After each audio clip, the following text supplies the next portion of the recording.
주안의 만남 8월 23일 금요일 묵상을 함께 나오도록 하겠습니다. 오늘 말씀은 예레미야 51장 54절에서 64절까지의 말씀으로요, 바벨론에 대한 마지막 신탁이라고 하는 제목으로 함께 묵상을 나오도록 하겠습니다.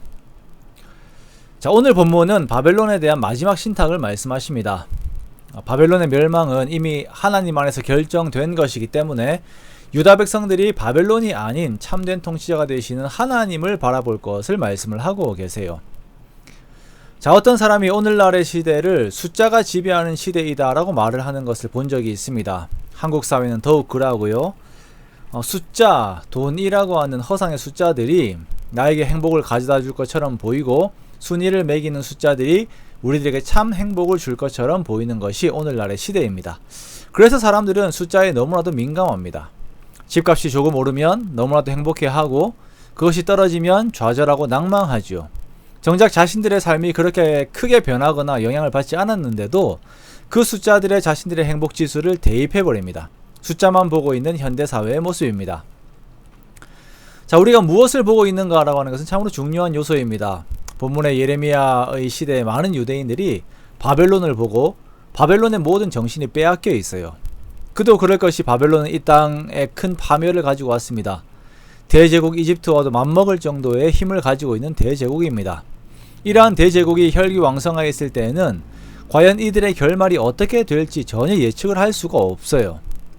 이때의 바벨론은 영원할 것 같고, 이때의 바벨론은 그 자체로 마치 신적인 존재와도 같아 보였습니다. 그러나 하나님께서는 이미 바벨론의 모든 것이 하나님의 손 안에 있다는 것을 말씀을 하십니다.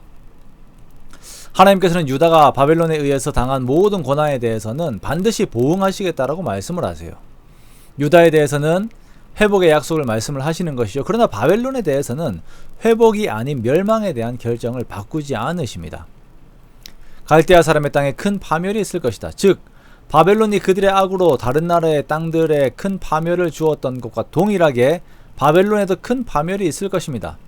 멸망시키는 자가 바벨론에 이르게 되고, 용사들이 사로잡히고 그들의 활이 꺾이게 됩니다.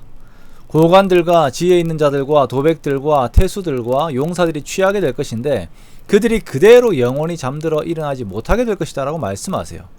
이 말씀은 앞서 36절의 말씀에서도 하셨던 건 말씀이죠. 이 약속을 반복하여 말씀하신다라고 하는 것은 반드시 하나님께서 이 일을 이루시겠다라고 하는 의지를 보이시는 것입니다.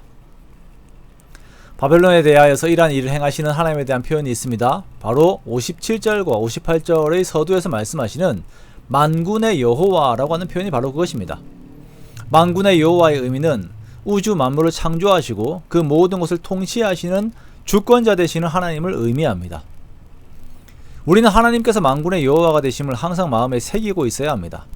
그리고 그러하신 하나님께서 그러하신 하나님께 우리의 모든 시선이 고정이 되어 있어야 합니다. 그렇지 않으면 우리는 현재 나에게 위협적인 것, 그렇지만 결국은 지나가는 그것에 우리들의 마음이 빼앗기게 되어요. 하나님께서는 유다 자손들, 그의 모든 백성들이 영원히 변치 않으시고 모든 삶을 다스리시는 하나님께만 그 시선이 고정되어 있기를 원하십니다. 하나님께서는 이 약속을 반드시 이루시겠다는 것을 더욱 굳건하게 표현하시기 위하여서 스라야라고 하는 인물을 사용을 하시는데요. 이 스라야는 군사 물자를 담당하는 자입니다. 그리고 예레미야의 비서인 바룩의 형제입니다.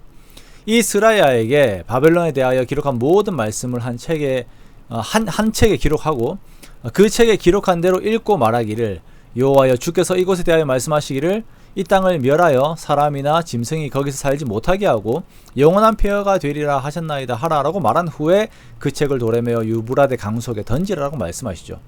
그리고 던짐과 함께 바벨론이 나의 재난 때문에 이같이 몰락하여 다시 일어나지 못하리니 그들이 피폐하리라라고 또한 말을 하라라고 이렇게 말씀을 하십니다. 확실하게 하나님께서 이 바벨론을 잠기게 하실 것, 폐허가 되게 하실 것에 대한 시각적인 어떤 약속을 하신 것이죠. 이러한 행위를 보이신 것은 하나님의 말씀에 대한 우리의 태도를 요구하시는 것이기도 하십니다. 하나님의 말씀이 이렇게 신실하게 이루어진다면 우리는 그 말씀을 완전하게 믿는 것이 중요합니다.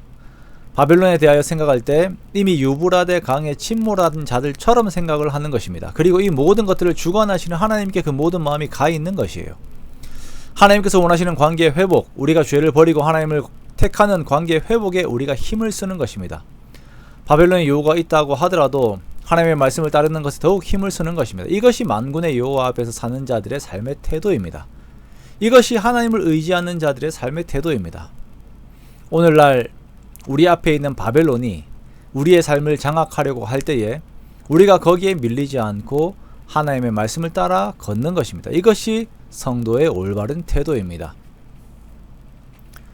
우리가 이미 영원에 속한 자로서 영원하지 않는 것에 마음을 두는 것이 아니라 오직 영원하신 하나님께만 우리의 모든 마음을 들여서 하나님과 동행하며 하나님을 기쁘시게 하는, 하나님을 더욱 기쁘시게 하는 저와 여러분의 복된 삶들이 되시기를 주님의 이름으로 축원합니다.